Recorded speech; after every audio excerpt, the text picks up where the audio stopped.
घोटाळा झाला, तो मुंबईच्या गृहनिर्माणचा घोटाळा, असे घोटाळे आमचे झाले नाहीत आणि माझ्यावर तर कधीच नाही. आणि म्हणून अशी आपण प्रतिमा तयार केली असताना कुणीतरी उठून तो डागाळतो. म्हणून मी येत्या 2 आठवड्यामध्ये किरीट सोमय्यावर फौजदारी आवरून नुसऱ्याचा 100 कोटीचा दावा या कोल्हापूरच्या सेशन कोर्टात करतोय. आणि ज्यावेळा ते तारखेला येतील त्यावेळेला त्यांनी माहिती घ्यावी काय चाललंय या कोल्हापूरमध्ये. कारण आता मी 2 आठवडे केल्यानंतर त्यांना यावंच लागेल इथं. आणि मग त्याच्या लक्षात येईल की भारतीय जनता पक्ष हा कोल्हापूर जिल्ह्यात सपाट झालेला आहे. त्याच्यामध्ये जिल्हा परिषद, महानगरपालिका, जिल्हा बँक, बाजार समिती, गोकुळ, त्यानंतर विधान परिषद, पदवीधर विधान परिषद, कुठंही स्थान नाही. आणि शेवटी चंद्रकांत पाटलांना पुण्याला जावं लागलं हे तुम्हाला माहिती आहे. आणि म्हणून सातत्याने या कोल्हापूर जिल्ह्यामध्ये पुढं सुद्धा 10 वर्ष भारतीय जनता पक्षाला स्थान नाही. आमची महाविकास आघाडी अशीच राहिली तर त्यामुळं बदनाम करायचं कारस्थान रस्ता आहे. म्हणून चंद्रकांत पाटलांच्यावर सुद्धा त्यांनी जो हायब्रिड ॲन्युइटी या बांधकामामध्ये जो गैरव्यवहार केलेला आहे, भ्रष्टाचार केलेला आहे, राज्यातले 90% रस्ते पूर्णपणे आज बंद आहेत, कंत्राटदार पळून गेलेले आहेत, कोट्यावधी रुपयाचा भ्रष्टाचार झाला आहे. मी कायदेशीर सल्ला घेऊन त्यांच्या अँटी करप्शनमध्ये त्याच्यावर FIR दाखल करणार आहे. आणि संबंधित गाडगेचं आपण वेळेच्या वेळा पहिला फिरू, त्यांचा काय काळजी करायची गरज नाही. आणि म्हणून अशा पद्धतीनं हे आम्ही दरवर्षी त्या आरोशी ह्याच्यावर आम्ही अपलोड करतो. ही सगळी माहिती दिलेली आहे. इन्कम टॅक्सनं 2.5 वर्षापूर्वी धाड घातलेली आहे. आणि असं असताना बिनबुडाचे आरोप करणं कारण आणि म्हणून माझ्यावर काही याचा परिणाम होणार नाही.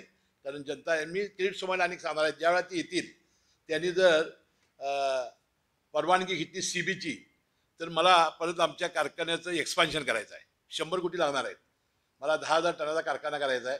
50 मेगावॅट वीज निर्मिती करायची आणि 1 लाख लिटर मला इथेनॉल करायचं आहे. तर 100 कोटी मी त्याला चॅलेंज त्याला अध्यक्षस्थान करतो मी.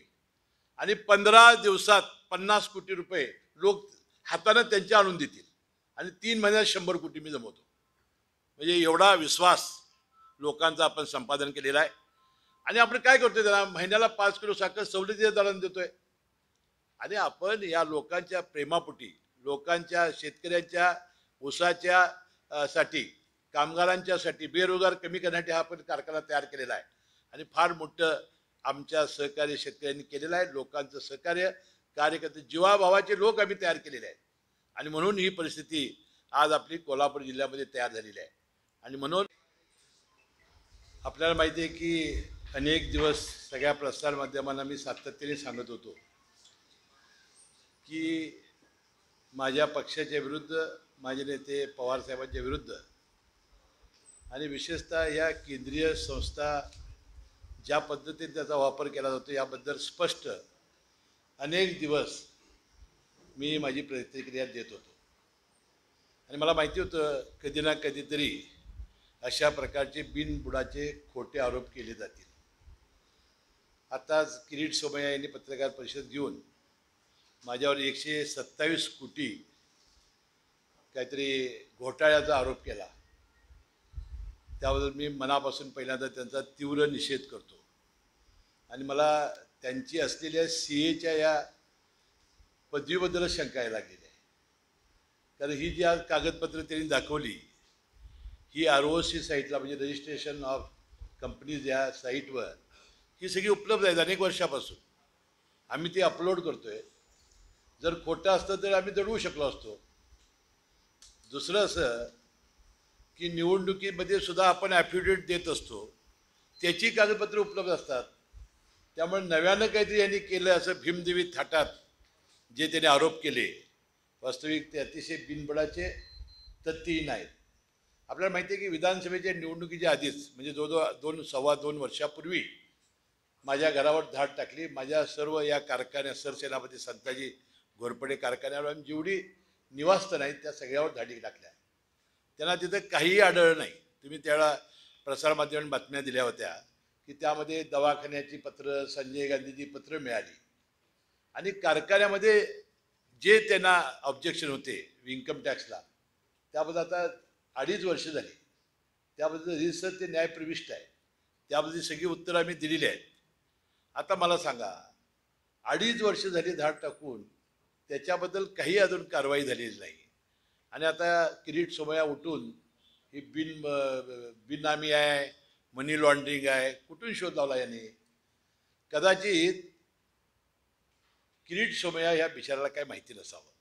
आमचे कोल्हापूरचे नेते चंद्रकांत पाटील आणि समरजित घाडगे यांनी काहीतरी माहिती दिल्यावर त्यांनी वास्तविक असे आरोप केले.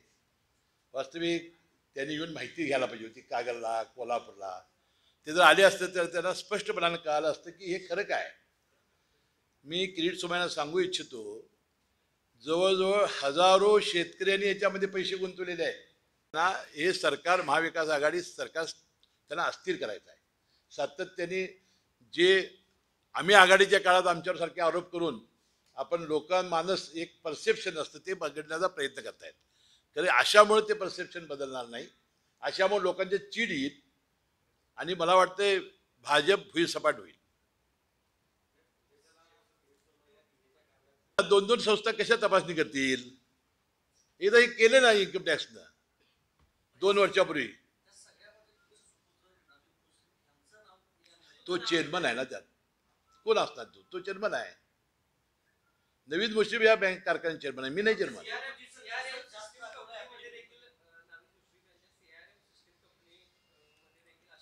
अहो, ह्या कंपन्याबद्दलची सुद्धा इन्कम टॅक्सनं आमची चौकशी केलेली आहे. इन्कम टॅक्सनं चौकशी केलेली आहे आमची. आम्ही उत्तरं दिलेली आहेत. म्हणजे 40,000 50,000 शेतकरी पैसे देतात, त्याचे पैसे तपासले जातात. फार मोठी चमत्कार आहे.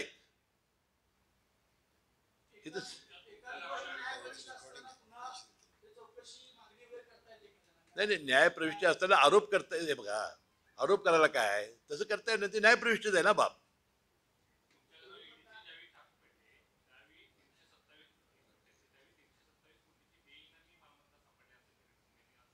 अहो, ते साईडला मग त्यावेळी नेलं असतं धरून आम्हाला.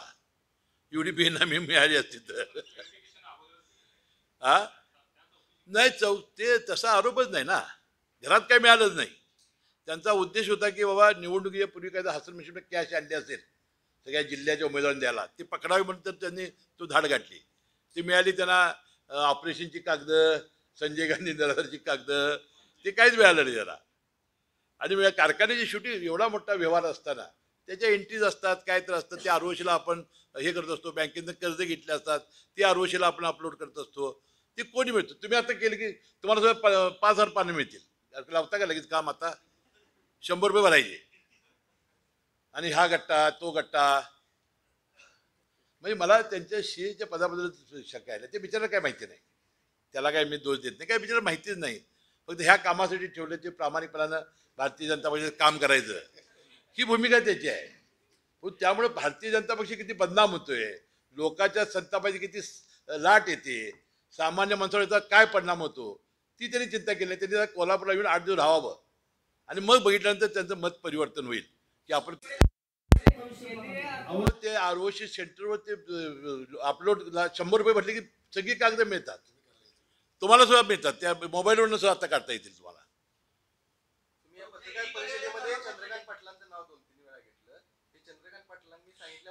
त्याला काय माहिती आहे, सर सेनापती घोरपडे कारखाना, त्या बिचाराला नाव सह वाचता येत नव्हतं त्याला. तो मराठा सेनापती, त्याला नाव सह सरळ वाचता येत. संताजी धनाजी म्हणाले. त्या बिचाराला काय माहिती सांगा ना. जाऊ दे ना, ईडीकडे जाऊ देत आणि कुठे जायचं जाऊ देत की. आपलं जे न्यायप्रविष्टीच आहे ना ती बाब.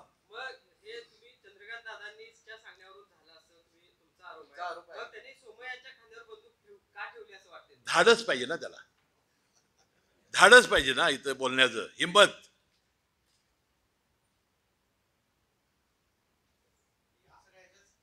नाही, बाकी दुसरं माहिती द्यायला येतच ना.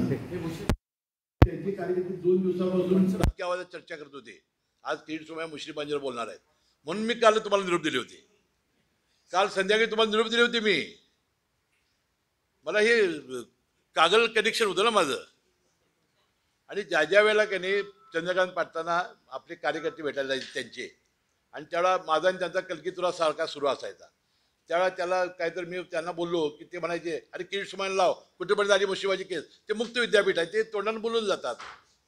ते का राजकारणी माणूस नाही. ते बोलावून आणि काय आहे की अमित शहाच्या मैत्रीमुळं मिळालेलं पद आहे. त्याला समाजामध्ये काम करावं लागतं, गोरगरिबांची कामं करावी लागतात, सेवा करावी लागते, त्यांना वेळेवर भेटावं लागतं. आज त्या किरीट सोमय्या जर कोल्हापूरला आले तर खरोखर माहिती घ्यावी चंद्रकांत दादा मंत्री होण्यापूर्वी काय परिस्थिती होती आणि आज काय झाली. आता नोटीस निघणार ना माझी.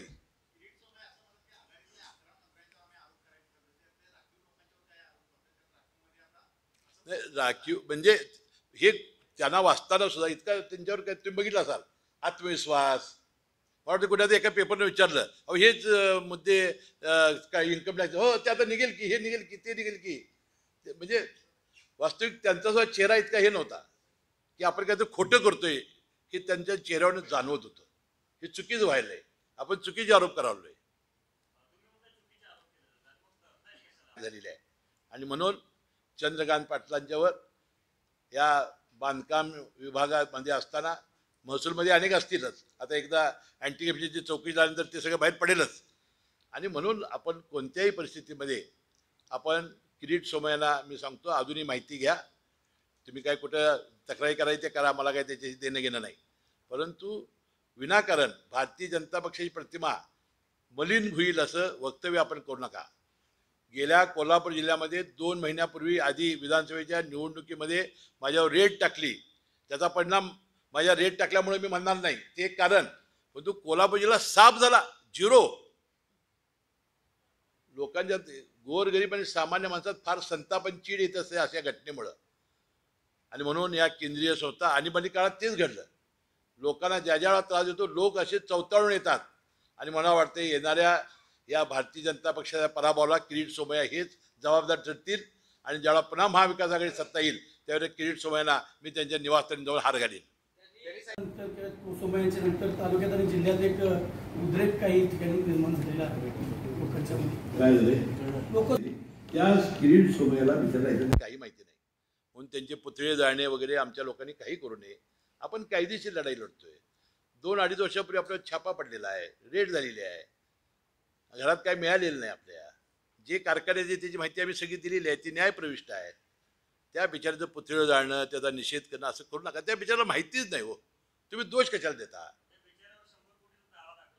100 कोटी माझ्या लोकांच्या विश्वासाला तडा जाऊ नये म्हणून, माझ्या लोकांचा माझ्यावर विश्वासाला तडा जाऊ नये.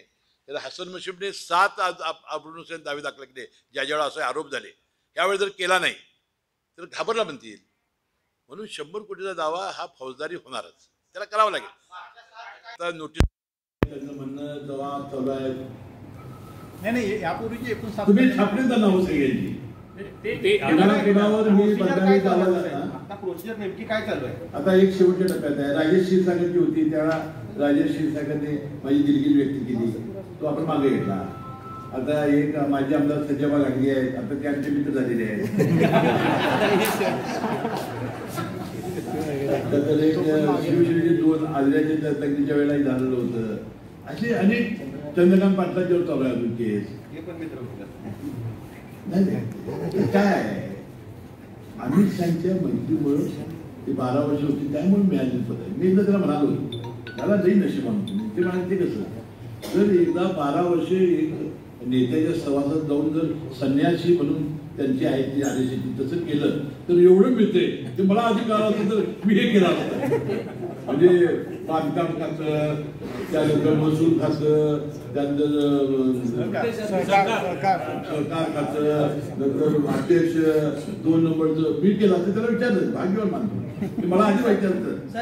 आता प्रवीण दरेकर असं म्हणाले तर अनिल देशमुखांच्यावर देखील अशाच पद्धतीने आरोप झाले, त्यांनी देखील अशाच पद्धतीने आरोप फेटाळले होते.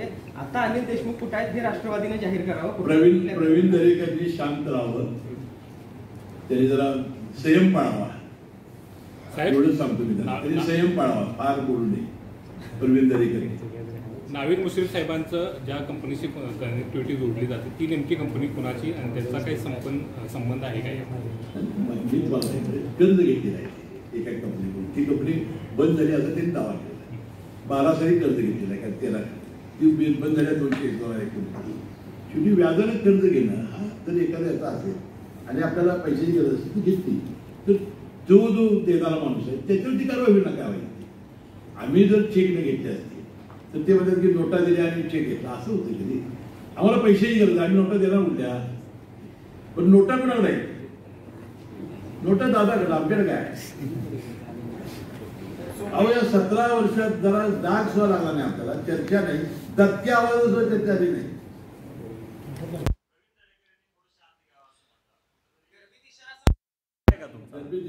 तरी शांत राहावं एवढं मी म्हणतो.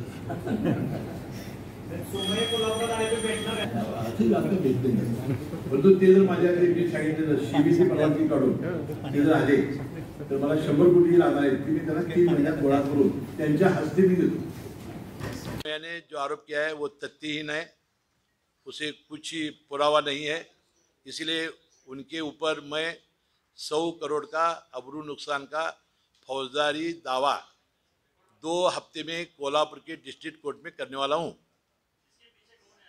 इसके पीछे चंद्रकांत पाटिल और समरजीत घाटगे हैं. उनका धैर्य नहीं है मेरे साथ ये करने का. और एक कोल्हापुर जिला में भारतीय जनता पक्ष साफ अब उन्होंने किया है और मैं वारंवार ये भारतीय जनता पक्ष के बारे में और ये सभी बारे में मेरे नेता पवार साहब के बारे में जो आरोप करते हैं उनके बारे में मैं बोलता हूँ. इसलिए मेरा आवाज़ दबाने के लिए उन्होंने एक कारस्तान किया है.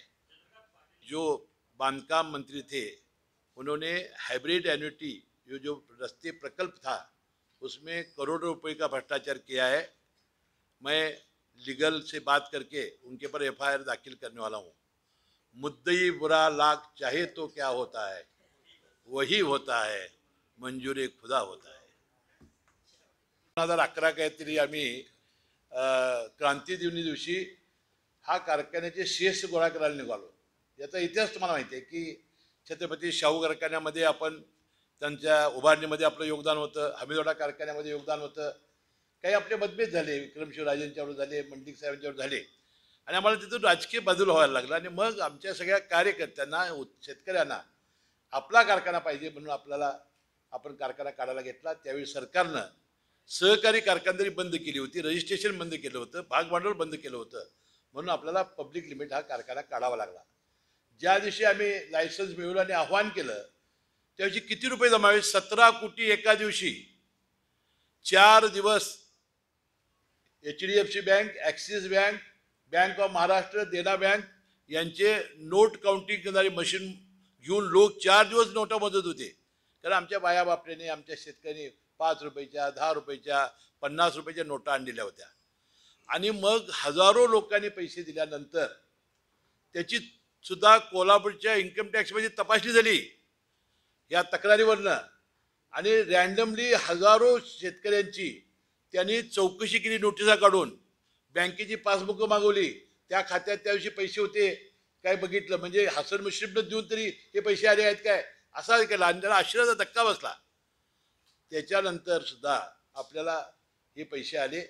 आपण भाग भांडवल गोळा केलं आणि नॅशनलाइज बँकेच्या वतीनं म्हणजे Punjab national bank, lead bank, union bank, bank of Maharashtra, त्यानंतर अशा अनेक बँका घेऊन आपण हा कारखाना उभा केला. आणि त्याची कर्जफेड ही झाली. 9वा हंगाम आता त्याची कर्जफेड झाली याची काही माहिती या किरीट सोमय्यांना नाही. म्हणजे हा खरोखरच कुणीतरी सांगितल्यामुळं. म्हणून वास्तविक आपल्याला राजकारणामध्ये, समाजकारणामध्ये आपली प्रतिमा तयार करायला अनेक वर्ष घालवावी लागतात, कष्ट करावे लागतात. आणि ही प्रतिमा एकदा चांगली झाल्यानंतर त्याला डागाळण्यासाठी कुणी यावं आणि डागळावं ही परिस्थिती. यापूर्वी अशा प्रकारचे माझ्यावर ज्याच्यावर आरोप झाले तेव्हा मी अब्रू नुकसानीचे दावे केले आहेत 50-50 कोटी. तुम्हाला माहिती आहे आता हा 7वा दावा. वास्तविक माझ्या लोकांच्या विश्वास आहे त्याला तडा जाऊ नये म्हणून. माझ्यावर अनेक लोकांचा विश्वास आहे आणि माझी जी बदनामी झाली, माझी कुटुंबियाची बदनामी झाली, घोटाळ्याचा पैसा आहे म्हणून झाली. अरे बाबा, मी 17 वर्ष मंत्री आहे या राज्यामध्ये. माझ्यावर एक साधा आरोप झाला नाही, कुणी चर्चा केली नाही, माझ्यावर कधी या पद्धतीची चौकशी झाली नाही. जशी भारतीय जनता पक्ष